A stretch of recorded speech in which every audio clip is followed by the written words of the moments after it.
नमस्कार दोस्तों, मैं हूं रामेंद्र सिंह चौहान। समाजवादी पार्टी के राष्ट्रीय महासचिव स्वामी प्रसाद मौर्य एक बार फिर विवादों से घिर गए हैं। दीपावली पर स्वामी प्रसाद मौर्य ने एक ट्वीट किया। इस ट्वीट में स्वामी प्रसाद मौर्य ने माता लक्ष्मी के अस्तित्व पर एक सवाल खड़ा कर दिया।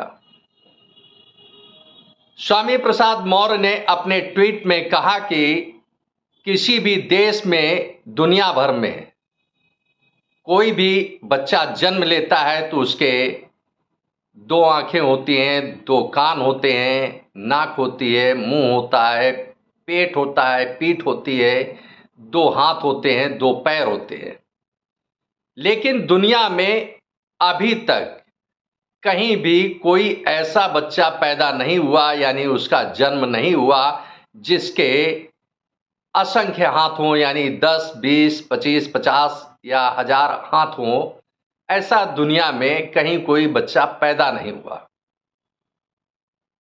तो फिर आखिर माता लक्ष्मी 4 हाथों वाली कैसे जन्म लेती हैं, कैसे पैदा हुई? यह एक उन्होंने माता लक्ष्मी के अस्तित्व पर एक सवाल खड़ा कर दिया और उन्होंने इसका बाकायदे ट्वीट किया है।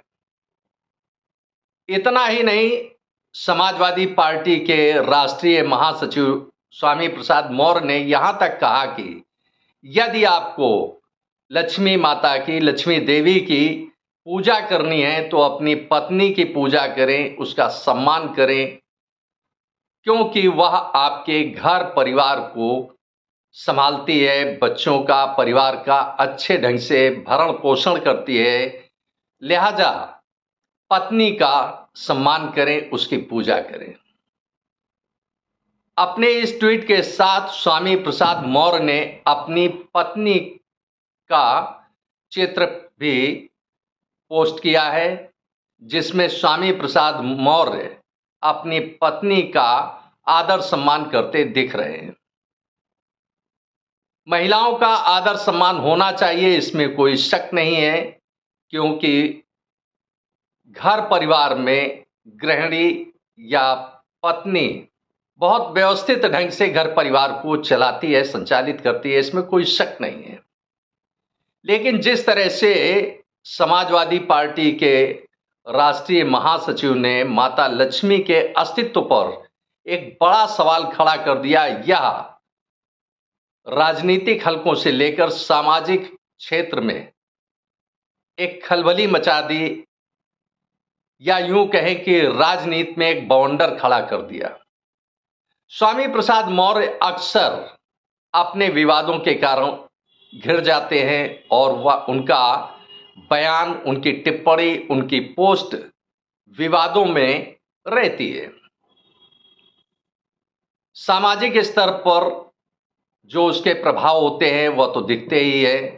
स्वामी प्रसाद मौर्य की टिप्पणी से अक्सर सनातन धर्मियों को, सनातन धर्म को मानने वालों को, हिंदुओं को गहरा आघात पहुंचता है, ठेस लगती है, भावनाएं आहत होती हैं, इसमें कोई शक नहीं है।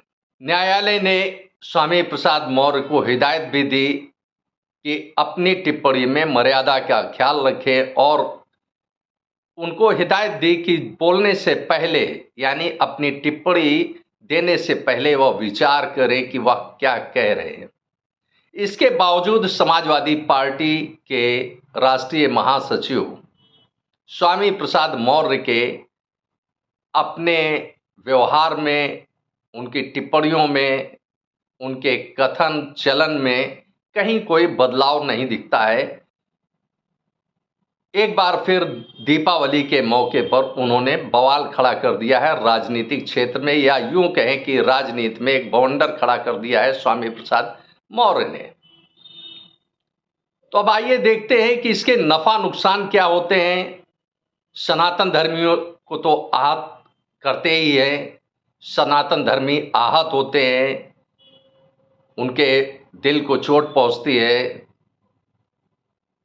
अब राजनीति के नफा नुकसान क्या है, इस पर एक दृष्टि डालते हैं। स्वामी प्रसाद मौर्य समाजवादी पार्टी के राष्ट्रीय महासचिव हैं। इसके पहले वह भारतीय जनता पार्टी में थे और प्रदेश सरकार में मंत्री थे। अब स्वामी प्रसाद मौर्य समाजवादी पार्टी में हैं और पार्टी के राष्ट्रीय महासचिव हैं। समाजवादी पार्टी में गैर यादव हिंदू बहुत कम संख्या में है। समाजवादी पार्टी में मुख्य रूप से यादव मुस्लिम खास तौर से समाजवादी पार्टी का वोट बैंक है, लेकिन इसके बावजूद सवर्णों का कुछ न कुछ हिस्सा समाजवादी पार्टी से ताल्लुक रखता है। यानी बहुत ना सही लेकिन कुछ न कुछ तो वोट समाजवादी पार्टी को बहुसंख्यक हिंदू का मिलता है।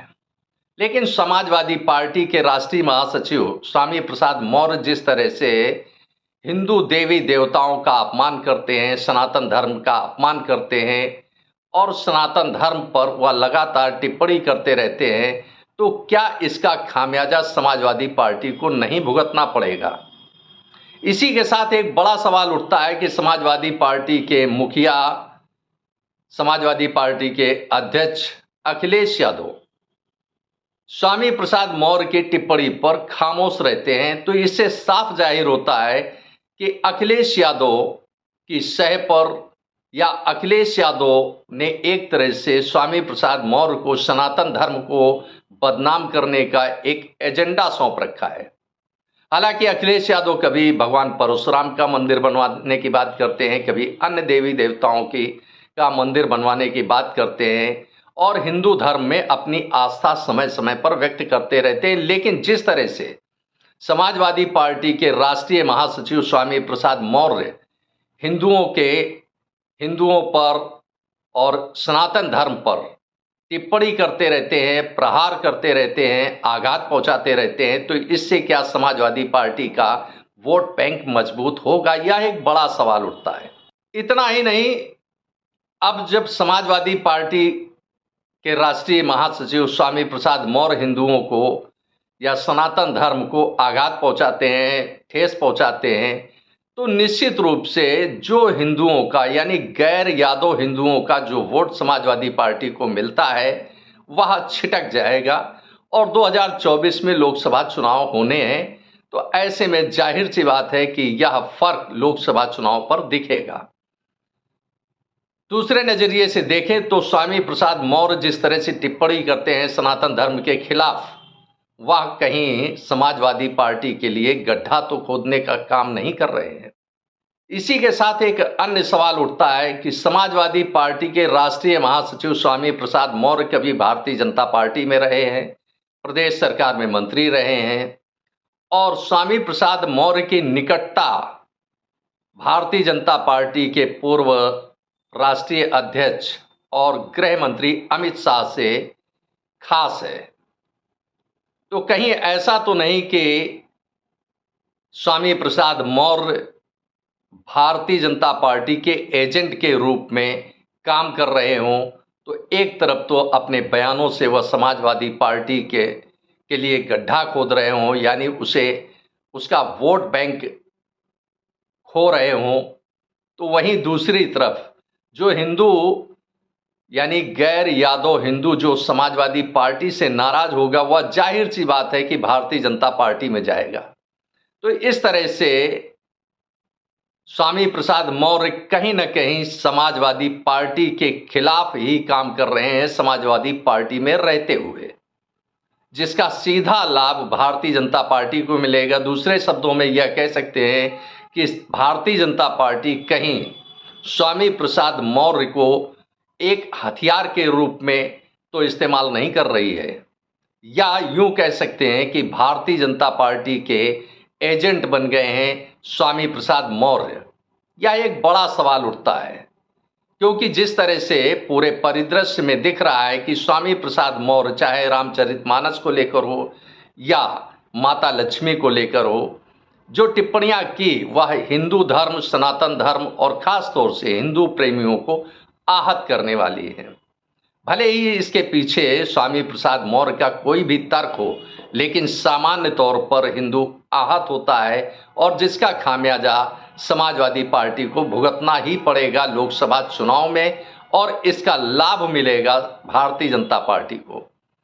तो इस तरह से पूरे सीन में देख सकते हैं कि समाजवादी पार्टी के राष्ट्रीय महासचिव स्वामी प्रसाद मौर्य का जो बयानों का, टिप्पणी का और पोस्ट का, ट्वीट का जो प्रभाव है वो समाजवादी पार्टी को ले डूबेगा, तो वहीं भारतीय जनता पार्टी के लिए लोकसभा चुनाव 2024 में संजीवनी का भी काम कर सकता है, खास तौर से उत्तर प्रदेश में।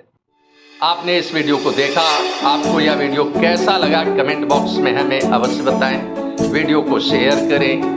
यदि आप हमारे चैनल पर नए हैं तो हमारे चैनल को सब्सक्राइब करें, जिससे हमारे आने वाले वीडियो, आने वाले नोटिफिकेशन आपको मिल सके। दोस्तों, वीडियो को लाइक करना ना भूलें। आप लाइक करते हैं तो हमारा प्रोत्साहन होता है, हमारा मोटिवेशन होता है। आपने वीडियो को देखा, आपका बहुत बहुत धन्यवाद। Thank you. जय हिंद, जय भारत।